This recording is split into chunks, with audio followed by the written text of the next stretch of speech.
यहाँ पर उपस्थित हुए हमारी बात को आगे पहुंचाने के लिए आप सभी का हृदय की गहराई से धन्यवाद। आज एक महत्वपूर्ण विषय पर हम प्रेस वार्ता करने जा रहे हैं। जिस प्रकार से उत्तराखंड बेरोजगार संघ लंबे समय से परीक्षाओं को पारदर्शी रूप से करवाने के लिए लड़ाई लड़ रहा है, उसी से संबंधित कुछ मामले हैं जिसको मैं आप सबके सामने रखना चाहता हूं। इससे पहले मैं एक बार आप सबको परिचय करवा दूं। हमारे साथ श्री हरिओम भट्ट जी है, बेरोजगार संघ से हमारे।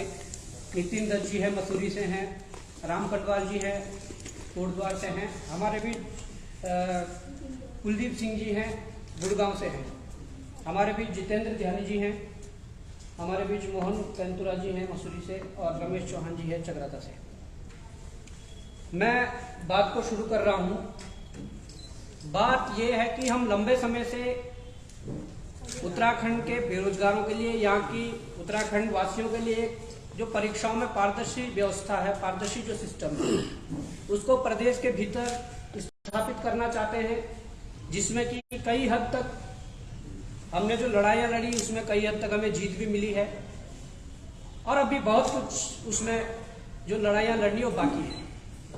अब मैं शुरुआत करना चाहूंगा कि हाल ही में जो पटवारी का पेपर हुआ था, उसके बाद जो कनिष्ठ सहायक का पेपर हुआ था, उसमें जो चीजें निकल कर आई थी, जो सील तोड़ने वाली जो चीजें थी, प्रदेश के बेरोजगारों ने, प्रदेश के नौजवानों ने, प्रदेश के जो अभ्यर्थी थे, उनके पास जब परीक्षा जो सेट गई, उसमें कई जगह जो सील टूटने वाला जो प्रकरण था, वो प्रकरण बड़ा गंभीर प्रकरण था। सरकार ने शायद अपनी छवि उनकी धूमिल ना हो इसलिए मामलों को दबाया है। जो पहला प्रकरण हमें जेलों के अंदर जो डाला गया और उसके बाद पटवारी का पेपर करवाया गया। उत्तरकाशी में जो पहला प्रकरण सामने आया था, गोपेश्वर में प्रकरण सामने आया था, उत्तरकाशी का जो प्रकरण था, उस प्रकरण में जो चीजें हुई थी, उसमें जैसे 2 सीलें पेपर में लगती हैं, 2 सीलें लगी हुई थी और 2 सीलें जो लगी हुई थी वो सीलें टूटी हुई भी थी। उसके अतिरिक्त पेपर को बंद करने के लिए तीसरी सील का प्रयोग किया गया था, जो कि खैर हमारे फोन में भी है। पर ये जो कनिष्ठ सहायक का पेपर है, सेम यहाँ पर वो दोहराया गया उन चीजों को। वो इसलिए दोहराया गया कि जो ये सीलें हैं, मैं थोड़ा कहूंगा कि अगर कोई जो वीडियो बना रहे हो थोड़ा जूम करके देख ले। जो इसके अंदर जो सील लगी हुई है, ये पहले से जो सील लगी हुई थी, ये जो ओरिजिनल सील होती है पेपर की, जिसका थोड़ा नीला भी ब्लू अंदर से दिख रहा है, ये सीलें पहले लगी हुई थी। ऐसा ही मामला ये कनिष्ठ का है। इसमें जो अंदर की सीलें लगी हुई थी, वो मामला तो है, ये सीलें लगी हुई थी। परंतु अब हम ये आरोप लगा रहे हैं आयोग पर भी और सरकार पर भी कि ट्रांसपोर्ट के दौरान जो घटनाएं होती है, ट्रांसपोर्ट के दौरान दोनों सीलें तोड़ी गई और इसके ऊपर पेपर बंद करने के लिए अतिरिक्त सीलें लगाई गई। ये हम हवा में बात नहीं कर रहे हैं, इस पे हम अभी आपके सामने साक्ष्य रखने वाले हैं। ये सब हम रखने वाले हैं कि चीजें कैसे होती है। ये मैंने उत्तराखंड के दोनों पेपर बता दिए कि जो आंदोलन के बाद हमें जेलों के अंदर रखने के बाद, हमें सशर्त जमानत देने के बाद जबरदस्ती करवाई गई। और मैं ये भी थोड़ा इशारा कर देना चाहता हूं कि जो दिल्ली के लिए अटैची जाती है ना, मोटे पैसों की, उस अटैची में पैसे कहां से गए, उसकी रिकवरी इन परीक्षाओं से करवाई जा रही है। ये मैं आपको बताना चाह रहा हूं। अब एक परीक्षा में नहीं तो दूसरी में करना चाह रहे हैं, दूसरी में नहीं हुआ तो तीसरी में करना चाह रहे हैं। इस प्रकार के धंधे चल रहे हैं। मैं ये आप सबके सामने साबित करने वाला हूं। 25 फरवरी 2023 को उत्तराखंड देहरादून में एक परीक्षा होती है। परीक्षा आईलेट्स की होती है। आईलेट्स को मैं थोड़ा आप सामने एक्सप्लेन कर दूं। इस परीक्षा के माध्यम से हमारे जो देश का बच्चा है, प्रदेश का बच्चा है, इस परीक्षा को पास करने के बाद विदेशों में नौकरी करने भी जाता है, विदेशों में पढ़ने भी जाता है, जिसके लिए कि भारत सरकार पूर्ण तरीके से उन्हें सहयोग करती है। आप सब पत्रकार बंधुओं को ये पता है। एक गिरोह होता है राज्य का, जो गिरोह होता है नकल माफियाओं का, एक होता है राष्ट्रीय गिरोह और एक होता है अंतर्राष्ट्रीय गिरोह। तो यहाँ पर जो चेन बनी हुई है, यहाँ पर राज्य गिरोह से लेकर राष्ट्रीय गिरोह से लेकर अंतर्राष्ट्रीय गिरोह तक ये चेन बनी हुई है, जिसका खुलासा हम करने वाले हैं। 25 फरवरी 2023 को पेपर होता है।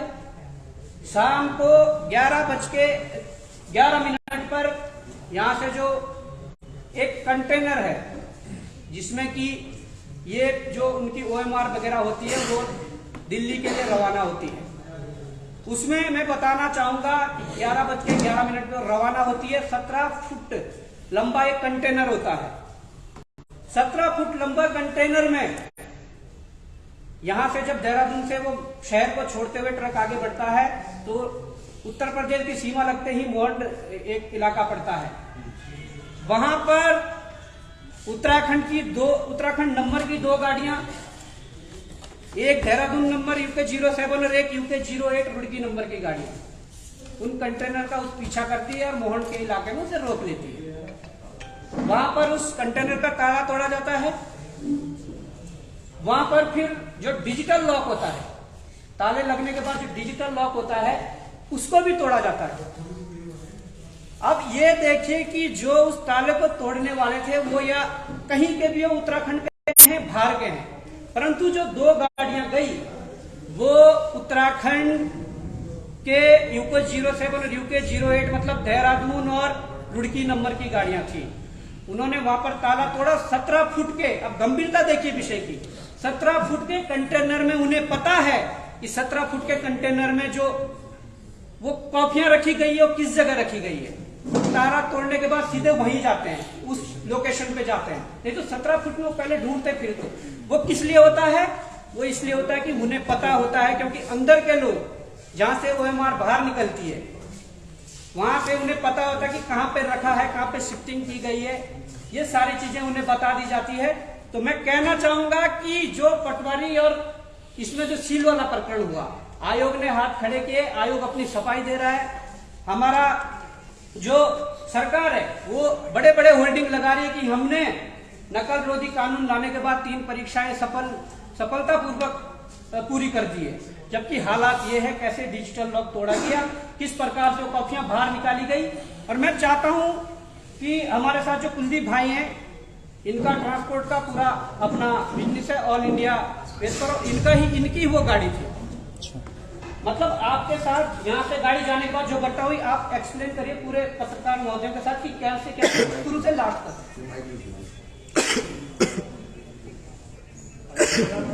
हमारी कंपनी का नाम दिल्ली वापी रोड लाइन्स है। हम ब्लू कार्ड पे मुझे 13 साल से चल रहे हैं। 25 तारीख को एग्जाम होता है, यहाँ पर IIT का एग्जाम होता है। 25 तारीख को ये शाम को शीट्स ब्लू कार्ड के ऑफिस में आती है और उसके बाद वो गाड़ी में हमारी में लोड होती है और हमारा ड्राइवर के साथ मिलकर, मतलब ये बहुत बड़ा नेक्सस है ये। वो हमारे ड्राइवर को लालच देते हैं, भाई आपको 30 लाख रुपया दे देंगे अगर आप हमें कंटेनर खोलने दोगे और हमें उसको आंसर शीट्स निकाल देंगे। वो गाड़ी यहीं से कैच कर लेते हैं, अपना ब्लू गाड़ी निरंजनपुरा से निकलते ही गाड़ी कैच कर लेते हैं। मॉन्ड जाके वो गाड़ी वहां पर मतलब खड़ी करते हैं। उसमें डिजिटल लॉक, ई लॉक लगा हुआ है, तो ई लॉक को वो हैक करते हैं और ई लॉक को खोलते हैं और उसमें से आंसर शीट्स वो निकाल लेते हैं। ड्राइवर के साथ साथ 3 के 4 गाड़ियां उनकी साथ में थी और वो आंसर शीट्स वगैरह जो होती हैं वो अपने साथ गाड़ी के अंदर रख लेते हैं। उसमें आंसर शीट चेंज हुई है या उसमें लिखा गया है, वो जो लड़कियों की जिनकी भाई जिन्होंने सेटिंग करी थी हम खाली शीट लेके आएंगे, उनकी शीट भरी गई है, तो वो लोग वहां तक सहारनपुर तक, अपना गाजियाबाद तक लॉक खुलता कहाँ पर है, मोहंड में, और दोबारा रीलॉक होता है जाके गाजियाबाद जाके। फिर वो उसको ड्राइवर को पैसा देते हैं और पैसा देके उसको कहते हैं यार तू ये पैसा मेरे को वापस दे दे, हम तेरे को दे देंगे, एयरपोर्ट पे तू जाएगा, अंदर तेरे को पकड़ लेंगे, तू एयरपोर्ट गाड़ी खाली करके वापस आना। एयरपोर्ट तक जाती है गाड़ी और वो बाहर आता है तो वहां पर वो कहता है बाहर आएगा तो तेरे को पैसा हम दे देंगे, लेकिन उसको बाहर पैसा नहीं मिलता। हमें इस बात का पता चलता 27 तारीख को, क्योंकि 25 तारीख को सैटरडे था, सैटरडे को एग्जाम कंडक्ट हुआ, संडे को छुट्टी होती है, मंडे को मेरे को कॉल आती है ब्लू डार्ट की कंपनी से कि भी आपकी गाड़ी में ऐसे ऐसे ताला टूटा है और आपका ड्राइवर इन्वॉल्व है। तो 27 तारीख को मैं यहाँ पर आता हूँ, इधर अपना देहरादून हम आए। ड्राइवर ने मतलब ये अपनी गुनाह कबूल कर लिया, उसने कहा जी मैं मिला हुआ हूँ, मेरे से गलती होगी, मैं क्या कहते हैं उनको पकड़वा दूंगा बंदों को। इवन की वो थाने के अंदर था, जब भी उनके बंदों के फोन आ रहे थे, वॉइस कॉल उसको आ रही थी, जो बंदे जिन्होंने उसको लालच दिया था उनकी कॉल आ रही थी, और उस बंदे ने मतलब कि कन्फेस करा कि मैंने ये काम करा है, मैं पकड़वाऊंगा। हमने 100 नंबर पे कॉल करी। यहाँ अपना चौकी है बाजार, थाना अंतर्गत आता है इसके अपना पटेल नगर में। तो हम वहाँ पर गए, रात को उन्होंने पुलिस वालों ने पूरी रात रखा, पुलिस वालों के नाम ने उसने कन्फेस करा कि मैंने ये काम करा है। और मेरी बात हुई, मैंने उनसे आग्रह भी करा, मैंने कहा जी बहुत बड़ा नेक्सस है, आप इसको क्रैक कर सकते हो, 80% केस आपका सॉल्व है। ड्राइवर गुनाहगार ये बैठा जी मैंने गुनाह करा है, और वो लेकिन उनका कहना ये था कि ये गुनाह जी वहां पर हुआ है, आप बॉन्ड जाओ। मैं कहा जी बॉन्ड तो चले जाएंगे, चोरी किसकी हुई है? चोरी तो जो यहाँ बच्चों ने पेपर दिए हैं उनका नुकसान है। मेरे घर में चोरी हुई है, भाई नुकसान किसका? उत्तराखंड के बच्चों का नुकसान था। लेकिन उन्होंने उसको केस को रजिस्टर करने के बजाय उन्होंने हमें घुमाया। फिर उसके बाद हम गए यहाँ पर अपना मॉन्ड गए, मॉन्ड हमने वहां से चौकी इंचार्ज को लिया, फिर हम बिहारीगढ़ थाने गए, उन्होंने भी रिपोर्ट दर्ज नहीं करी वहां पर। फिर मैंने ऑनलाइन जन सुनवाई ऐप पे वो मैंने रिपोर्ट डाल दी। वो एरिया का ही सब होता रहा, ये जो फिर वहां से हमें लेटर भेजा कि ये हमारे एरिया से संदर्भ में नहीं है, आप कहीं और जाए। 3 दिन तक 4 दिन तक मैं ड्राइवर को लेके घूमता रहा, क्योंकि जब ये नहीं रख पाए तो ड्राइवर को मैं भी नहीं रख पाता। और ड्राइवर की हमने पुलिस वेरिफिकेशन वगैरह सब कुछ करा रखी थी। अगर ये उस टाइम थोड़ी सी सक्रियता दिखाते, अपनी इन्वॉल्वमेंट दिखाते, तो हो सकता है एक बहुत बड़ा गैंग या अनबस्ट हो जाता, अनअर्थ हो जाता।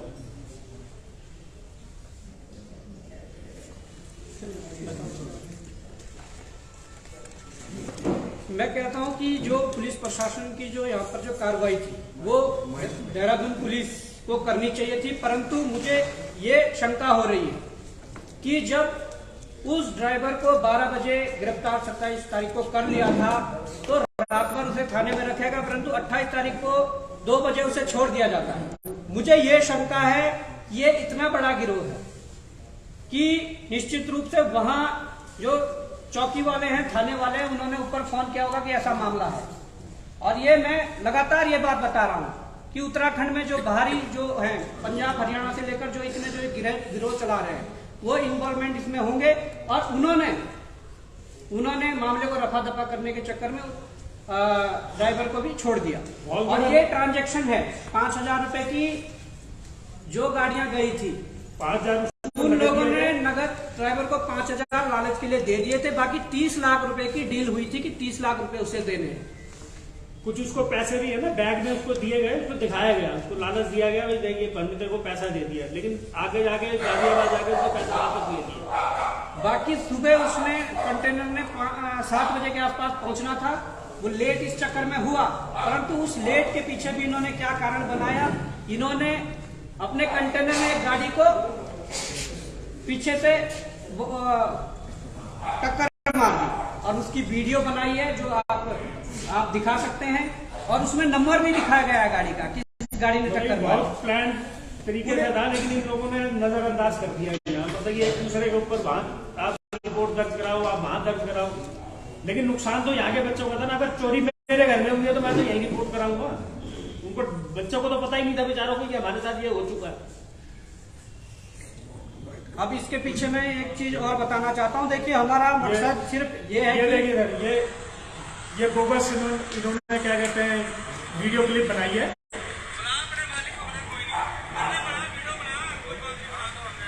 ये सिर्फ इसलिए कि वो जो लेट गाड़ी पहुंची है तो उसको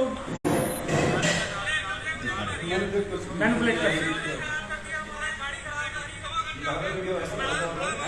ये इनने बनाई थी गाजियाबाद दवाई के पास, क्योंकि ऑब्वियसली क्या है कि जहां तक ख्याल है जो बच्चे जिन्होंने पैसा देके मतलब कि काम ये करवाया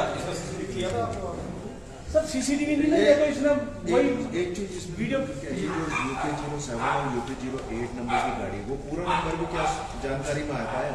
बिल्कुल सर, बिल्कुल आया है, नंबर भी दिया है, फोन नंबर भी दिए, पूरा नंबर आप एक बार खुलासा कर दीजिए। पुलिस वालों को भी दिए हमने, मेरे पास इस टाइम तो नहीं होगा। ये प्राइवेट थी कि मतलब किसी की अपनी गाड़ी थी कि किसी की प्राइवेट टैक्सी थी? सर ये तो वो अगर वो विवेचना करते इसको मतलब की कार्रवाई करते, पूरा नंबर बता दीजिए बस। और एक बॉबी पवार की इसमें जो ट्रांजैक्शन 5,000 की हुई है उनका अकाउंट नंबर कहीं कुछ नहीं। मैं ये कह रहा हूं कि 90% केस सॉल्व था। अगर पुलिस थोड़ा भी अपनी सक्रियता दिखाती और थोड़ा भी मतलब गंभीरता दिखाती तो उसके बाद भी फोन हम राज्य गिरोह से लेकर राष्ट्रीय गिरोह से लेकर अंतर्राष्ट्रीय गिरोह तक ये कड़ी तोड़ सकते हैं। वर्तमान में वो ड्राइवर अपने घर चला गया, क्योंकि ये 27 तारीख का वाक्य है। फोन उसका ऑनर पीछे 2 दिन उसने बंद कर दिया था, तो कल मैंने उसे कॉल करी थी। अब वो डर के मारे आ नहीं रहा है, क्योंकि देखो ना, एक बार वो चोर कह रहा है मैंने चोरी करी है, पुलिस वाले कह रहे हैं हम पकड़ेंगे। कौन से थाने में बैठा, पटेल नगर में बैठा के रखा? रिपोर्ट ही नहीं दर्ज करी ना हमने, तो सिर्फ 100 नंबर पे कॉल करी। रिपोर्ट दर्ज करते तो कोई कॉल पता नहीं होती ना, कॉल देते उन्होंने कॉल नहीं।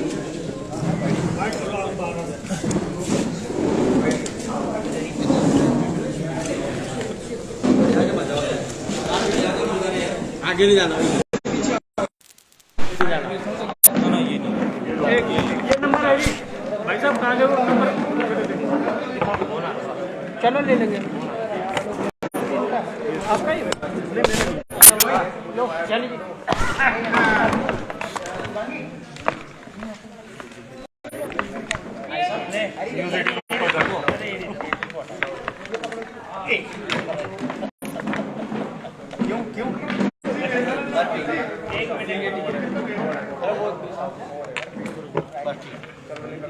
यार उनका हाथ लगे कड़के नीचे ठीक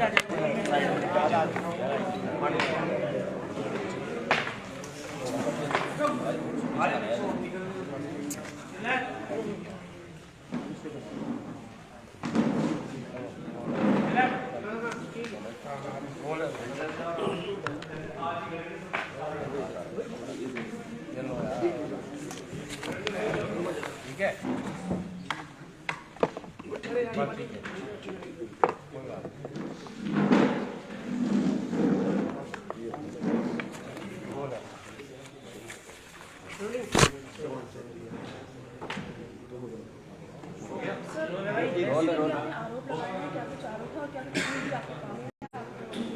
देखिए, हमारा आरोप इसलिए है, हमारे आरोप यहाँ की सरकार से भी है, आयोग से भी है, जो लगातार लंबे समय से इस बात को नकार रहे हैं कि यहाँ पर जो सील वाला प्रकरण, जो बच्चे आवाज उठा रहे हैं, उनकी आवाज बंद करने के लिए आपने नकल रोधी कानून तो ले आए, परंतु जो घटनाएं बार बार हो रही है, उस घटना का फुल प्रूफ आप देख सकते हैं कि 25 फरवरी 2023 को आइलेट्स के लिए जो पेपर देहरादून में हुआ, उन पेपरों की OMR ले जाते हुए रास्ते में जो घटना हुई, कंटेनर का लॉक तोड़ा गया, कंटेनर में डिजिटल लॉक तोड़ा गया, फिर रास्ते में जाते जाते मोहंड में लॉक तोड़ के गाजियाबाद में उसको फिट किया गया, रिफिट किया गया। तो आप इसको नकार नहीं सकते कि ये परीक्षाओं में जो गड़बड़ियां हो रही है, जो सीलें टूट रही है। मैं बयान देख रहा था उत्तरकाशी के एक पुलिस अधिकारी का, जिन्होंने कहा था कि रोडें खराब है, गड्ढों में आकर ये सील टूट जाती है।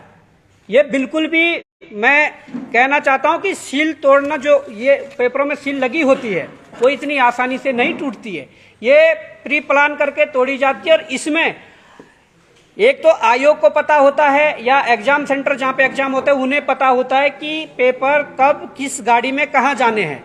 इसमें जो ये गिरोह मिला हुआ है, ये परीक्षा केंद्रों से लेकर और अपना आयोग तक, या जो संस्था पेपर को करवा रही है, वो पूरे मिले हुए होते हैं। इस गिरोह को, कड़ी को आसानी से पकड़ा जा सकता था। 80 से 90% केस पूरा सॉल्व है। इसमें जो ट्रांजैक्शन ड्राइवर को लालच में जो 5,000 रुपए दिए गए और 30,000 रुपए का उनको लालच दिया गया, 30 लाख रुपए का जो लालच दिया गया था, ये बताता है। और पुलिस की कार्यशैली पर यहाँ पर प्रश्न चिन्ह खड़े होते हैं। जब आपके पास 80 से 90% केस सॉल्व था, तो आप एक बड़े गिरोह को, जो राज्य में चल रहा है, जो देश में चल रहा है, जो अंतर्राष्ट्रीय लेवल पर जो चल रहा है, जो वहां से इन चीजों को हैंडल कर रहे हैं, उस गिरोह की कड़ी को पकड़ सकते थे, उस गिरोह के कड़ी को तोड़ सकते थे। परंतु पुलिस ने अपनी निष्क्रियता दिखाई। मुझे यह शंका है कि इसमें बड़े लोगों का हाथ है, जहां पर पुलिस ने ड्राइवर को 12 घंटे से अधिक, एक जो ड्राइवर है जो दोषी था इसमें, उसे अपने पास रखा, परंतु बाद में उसे छोड़ दिया गया।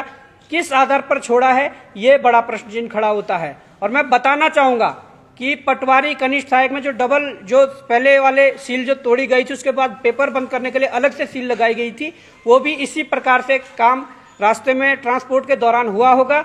और मैं यही कहना चाहता हूं कि सरकार और आयोग को यह गंभीरता से लेना चाहिए। और साथ में जो ये प्रकरण हुआ है, पहले पटेल नगर चौकी और थाने में जो शिकायत हुई थी, उन्होंने मामले को घुमाया, उसके बाद उत्तर प्रदेश पुलिस पर प्रश्न चिन्ह खड़े होते हैं कि जब मोहंड में ये प्रक्रिया हो गई थी, उन्होंने उस चीज को नेग्लेक्ट किया और कहा कि हमारे क्षेत्राधिकार में नहीं है, जबकि मोहंड में घटना हुई थी।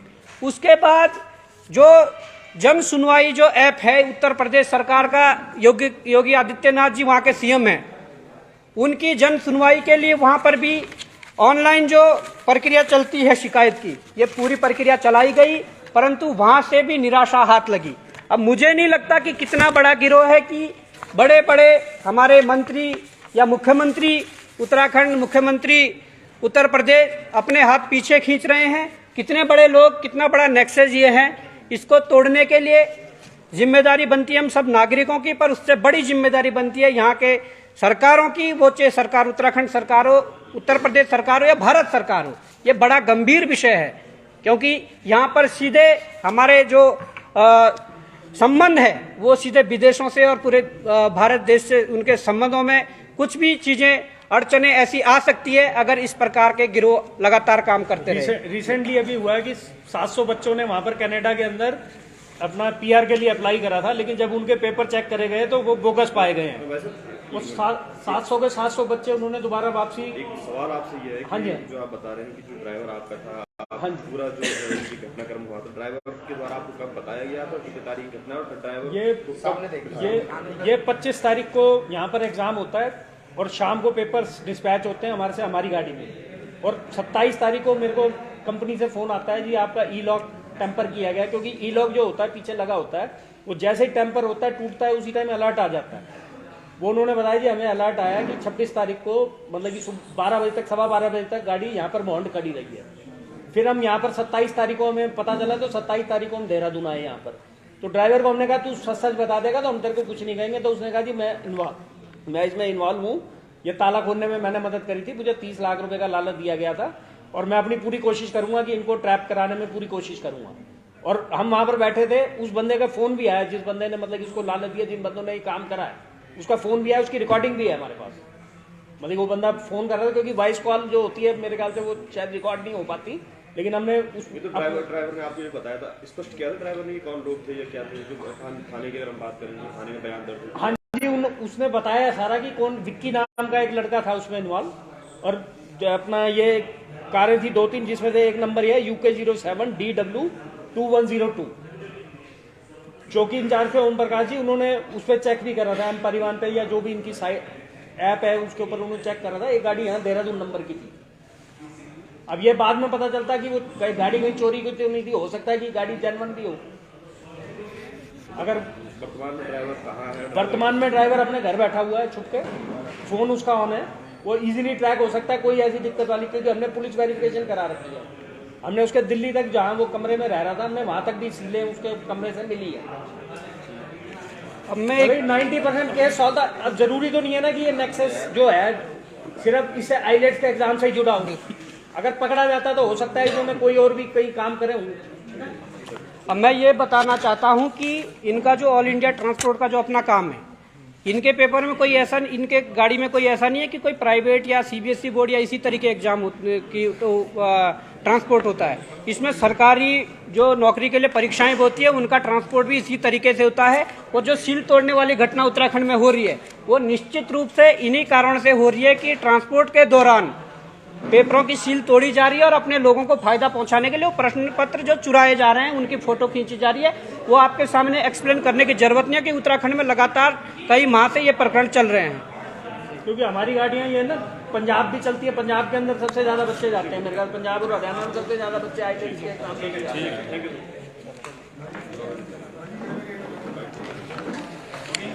बाकी अभी बाहर बाइक का ये ले लो यार।